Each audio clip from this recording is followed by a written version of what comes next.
नमस्कार दोस्तों, मैं राजकुमार कोटारे आप सभी के लिए कुछ नया लेकर आया हूँ। यहाँ पर देखिए कि बदलाव कैसे किया जाता है। अभी थोड़ी देर पहले यहाँ पर ये जो गली है इसी के अंदर पानी फेंका रहा था, तो मैंने लोगों से कहा कि भाई पानी क्यों फेंक रहे हो, तो वो क्या बोलते हैं मालूम, दिमाग से सरक जाएगा। कहने का मतलब ये है कि यहाँ पर लोग खुद को बदल नहीं रहे हैं। अगर हम सकारात्मक सोच की बात करें तो यहाँ पर लोग अपने आप को बदलना ही नहीं चाहते हैं। मैं आपको बताता हूँ यहाँ पर बदलाव क्या करना है। यहाँ पर अगर इन लोगों से बोला जाए गर्मी में, तो यहाँ कुत्ते बिल्लियों जैसे लड़ेंगे।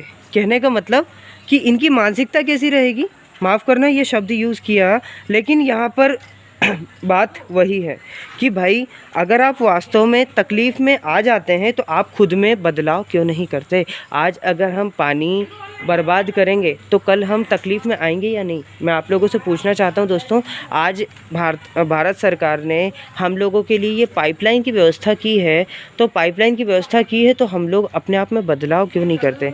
अगर हम बात करें यहाँ पर ये जो पानी की, आप यहाँ पर देखिए ये करीब करीब ज़्यादा नहीं, कम से कम 80 से 90 लीटर पानी यहाँ से वहाँ तक फेंकाया होगा।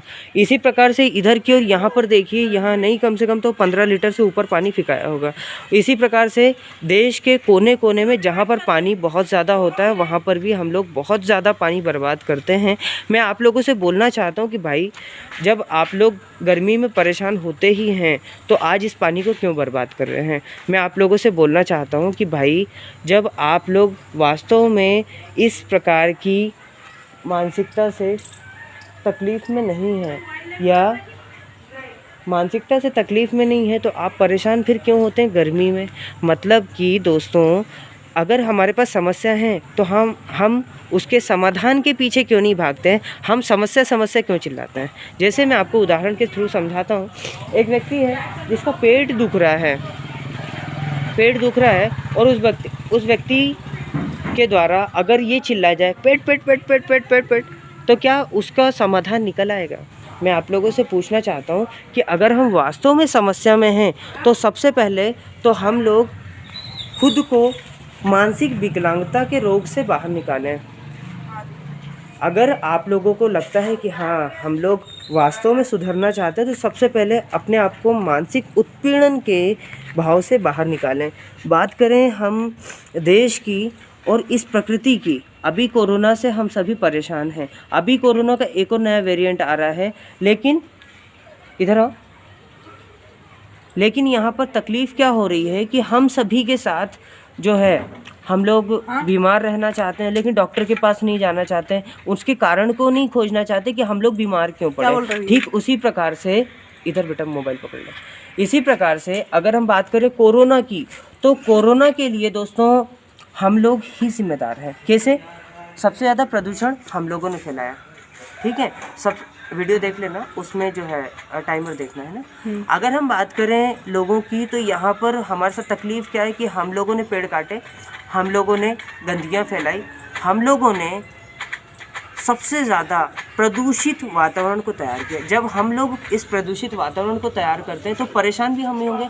अगर आप सहमत नहीं हैं तो आप मुझे बोल सकते हैं कमेंट बॉक्स में मेंशन करके अपने सजेशंस। लेकिन अगर आप लोगों को लगता है कि हाँ हम लोग ही इस प्रकृति के बर्बाद करता है, मतलब इस प्रकृति के प्रदूषक हैं, तो दोस्तों सबसे पहले मानसिकता बदलो यार। अभी ठंड का टाइम है, जितने भी टायर वालों की दुकान की बात करें, गैरेज वालों की दुकान की बात करें, तो वहाँ पर सभी की दुकान के सामने टायर जलता हुआ मिलता है। फिर उसके बाद काला धुआं उनको लगेगा, फिर उनकी सांसों में तकलीफ आएगी, उन्हें श्वास रोग होंगे और फिर इसी प्रकार से वो परेशान होंगे। फिर उसके बाद बोलेंगे भाई हम बीमार पड़ रहे हैं, हम लोगों को श्वास की तकलीफ है, हम लोगों को तपेदिक हो रहा है या टीबी हो रहा है, ट्यूबरकुलोसिस। ठीक है, तो दोस्तों इसके लिए जिम्मेदार कौन है? सबसे मेन चीज़ है, अभी भी अगर हम कोरोना से ग्रस्त व्यक्ति की बात करें तो उसका ऑक्सीजन लेवल कम होता है। आप मुझे ये बताइए ऑक्सीजन लेवल बढ़ता किससे? भाई पेड़ नहीं रहेंगे तो ऑक्सीजन लेवल घटेगा तो है ही सही। अगर उस परसेंटेज में कुछ भी परसेंट कम हुआ तो उससे बीमार कौन पड़ेगा? हम लोग। अगर हम लोग वास्तव में स्वस्थ रहना चाहते हैं तो सबसे पहले इस प्रकृति को बचाएं। इस प्रकृति से संबंधित जितने भी तत्व हैं, जैसे हमने कहा जल को प्रदूषित होने से बचाएं। अभी मैं यहाँ से वहाँ तक हर जगह की बात करूँ तो वहाँ पर नाले में आपको हर जगह पॉलीथीन्स मिलेगी। मतलब और पॉलीथीन में जो नाला है उसमें पॉलीथीन कौन फेंकता है? उसके किनारे रहने वाले लोग। अगर हम बात करें यहीं पर इसी गली मोहल्ले की बात करें तो यहाँ पर क्या किया जाता है वो बताता हूँ मैं आपको। आपके घर पर शाम को खाना बचा है और फिर उस खाने को आप क्या करेंगे? आप क्या कर रहे हैं? सबसे पहले आपका शाम का खाना बचा वो किसी गरीब व्यक्ति को या किसी गाय या बैल को न देते हुए हम कहाँ फेंकते हैं? उसे नाली में। फिर किस लिए? क्योंकि उन्हें पता है भाई सुबह पानी आएगा, सुबह ज़्यादा तेज़ पानी की धार रहेगी तो लोग ये पानी खाना बह जाएगा, ना किसी को पता चलेगा, ना सबूत बचेंगे, ना टेंशन रहेगा।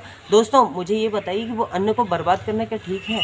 अगर हम दूसरी समस्या की बात करें तो यहाँ पर पॉलीथीन, अपने घर की पॉलीथीन जो है दूसरे घर पर, दूसरे की जो नदी नाले हैं, मतलब कि जो नाला है उसमें फेंक दिया जाता है। पाउच वगैरह है या कोई डिस्पोजल है, रात में दारू पिएंगे और मस्त तरीके से दूसरे की नाले में फेंक देंगे। तो दोस्तों मुझे ये बताइए कि इसके लिए ज़िम्मेदार कौन है? इसके लिए ज़िम्मेदार है हमारी ये मानसिकता। अगर हम मानसिक रूप से विकलांग हैं तो हम तकलीफ़ में ही रहेंगे। इसके बाद अगर हम बात करें आगे पानी की बात करें, वो बोलते हैं दादा हम ये हमारा कोई बिल लग रहा है क्या? मैं ये बोल रहा हूँ भाई बिल नहीं लग रहा है, अच्छी बात है, लेकिन अगर इस प्रकृति में जो पानी का प्रतिशत है, जो जल का प्रतिशत है वो अगर थोड़ा सा भी कम होता है तो उससे बर्बाद कौन होगा? अभी हम गर्मी की बात करें तो गर्मी में हम लोग खुद ही परेशान होंगे। और फिर जो महाराष्ट्र का लातूर है, बैतूल के कुछ स्थान हैं वहाँ पर जैसे हम बात करें, वहाँ की जो समस्याएं वो हमारे तक भी पहुँचेंगी। सूखाग्रस्त क्षेत्रों की संख्या, अगर हम पूरी दुनिया की बात करें तो देश में सबसे ज़्यादा सूखाग्रस्त क्षेत्रों के 4 क्षेत्र हमारे देश में मौजूद हैं। दोस्तों जो सबसे ज़्यादा प्रदूषित है, मैं आप लोगों से सिर्फ ये बोलना चाहता हूँ कि अगर हम इस देश को और इस प्रकृति को बचाना चाहते हैं तो सबसे पहले खुद को मजबूत करना पड़े हमें, मानसिक रूप से भी। और कहने का मतलब ये है अगर हमारे पास पानी नॉर्मली आ रहा है तो हम सबसे पहले पानी को बचाएं। अब अगर हमारे पास हम ज़्यादा से ज़्यादा बर्तन रखेंगे तो पानी को संरक्षित रख पाएंगे, मतलब कि हम पानी को स्टोर कर पाएंगे, पानी को हम इकट्ठा कर पाएंगे। अगर हमें बरसात का पानी मिल रहा है तो भाई मैं खुद बरसात का पानी इकट्ठा करता हूँ। क्यों? क्या ज़रूरत है मुझे? भाई सबसे पहली चीज़ तो मेहनत बच जाएगी, क्योंकि ऊपर से आने वाला पानी उसको कहाँ उठा के रख रहे हैं, हमारे घर के ऊपर भी तो आ रहा है, हम उसको कहीं पर स्टोर कर लें। दूसरा, अगर हम बात करें यहाँ पर पानी की, जब एक्स्ट्रा पानी आ रहा है, जब सभी के यहाँ पानी भर गया है तो वहाँ पर हमारे पास जो है हम किसी भी स्टोरेज सिस्टम के थ्रू उस पानी को इकट्ठा कर ले तो हमारा बिजली का बिल बन जाएगा। हम इकोनॉमिकली मजबूत हो रहे हैं या नहीं, आप खुद ये बताएं। आप उस कंडीशन में आप जॉब में नहीं हैं तो आपको फ़ायदा होगा, अगर आप जॉब में हैं तो भी फ़ायदा होगा। मतलब आप सबसे पहली चीज़ तो अपनी अर्थव्यवस्था को मजबूत कर रहे हैं, आप लोगों को तकलीफ़ नहीं आएगी इधर उधर करने से भी। इसके बाद अगर हम बात करें दोस्तों तो ये तो हो गया पानी का। इसके बाद अगर हम बात करें पानी के रीयूज़ की तो दोस्तों हमारे घर पर ही हम लोग क्या करते हैं, एक शर्ट धोना है तो उसमें कम से कम तो आधी बाल्टी खर्च करते हैं, जिसमें कम से कम 5 लीटर पानी आता है। दोस्तों अगर हम एक शर्ट के लिए 5 लीटर पानी बर्बाद करेंगे तो हम लोगों की ज़िंदगी में बर्बादी आएगी कि नहीं, मुझे ये बताइए। अगर हम साल भर इसी 5 लीटर पानी को यूज़ करेंगे तो 36 पंजा कितना हो गया, 36 पंजा हो गया आपका 18, मतलब 1800 लीटर से भी ऊपर, और उसमें भी 9 जोड़ दो तो आपका कितना हो जाए 18,700 लीटर पानी हम साल भर में बर्बाद कर रहे हैं। अब अगर हम इसी पानी को संरक्षित करने की बात करें तो ये तो मैंने छोटा सा एग्जांपल दिया, इसी प्रकार से हम बर्तन मांजने की बात करें तो वहाँ भी हम अथाह पानी बर्बाद करते हैं। क्यों? बोले भैया ऊपर से तो आ रहा है, किसी ने ख़रीदा तो है ही नहीं, हमको टैक्स भी नहीं देना पड़ रहा। मैं ये बोल रहा हूँ भाई टैक्स तो नहीं देना पड़ा, लेकिन अभी 1 साल के लिए जब हमारा पूरा देश बिल्कुल बंधा हुआ था, मतलब पूरी हमारी अर्थव्यवस्था ज़ीरो हो गई थी, क्योंकि जब कुछ खरीदेंगे नहीं, कुछ बेचेंगे नहीं तो अर्थव्यवस्था ज़ीरो होगी ही सही, ठीक है। सब बेरोजगार हो गए थे, तब हम लोग कहाँ थे दोस्तों? मुझे ये बताइए वो लोग बेचारे किस कंडीशन में थे, आप खुद जानते हैं, जो कि एक राज्य से दूसरे राज्य में रहने जाते हैं जॉब के लिए, नौकरी के लिए। इसी प्रकार से दोस्तों मेरे पास तमाम मुद्दे हैं। अगर हम बात करें हमारी इस प्रकृति की, जिसे हम मानसिकता कहते हैं, अगर हम स्वस्थ नहीं हुए ना दोस्तों तो मतलब हम लोग बर्बाद ही होंगे। आप लोग संरक्षित करें इस पृथ्वी को, इस प्रकृति को, और पेड़ ज़रूर लगाएं दोस्तों। मैंने पेड़ लगाया था, मुझे जो खुशी हुई है। आज मैं बात करूं वहाँ ज़्यादा नहीं, यहाँ से करीब 500 मीटर दूर है। मेरे पिताजी ने आज के 20 साल पहले पेड़ लगाया था, लेकिन मुझे नाज है उस पिता का बेटा होने पर, जिसने आज तक उस पेड़ को कटने नहीं दिया। बहुत सारे लोग उसे काटना चाहते हैं, लेकिन आज भी कटने नहीं दे रहे हैं हम लोग। मैं खुद उसे रोज़ देखने जाता हूँ। दोस्तों, इसी प्रकार से आप पेड़ों को संजोते रहिए, इस प्रकृति को संरक्षित रखें।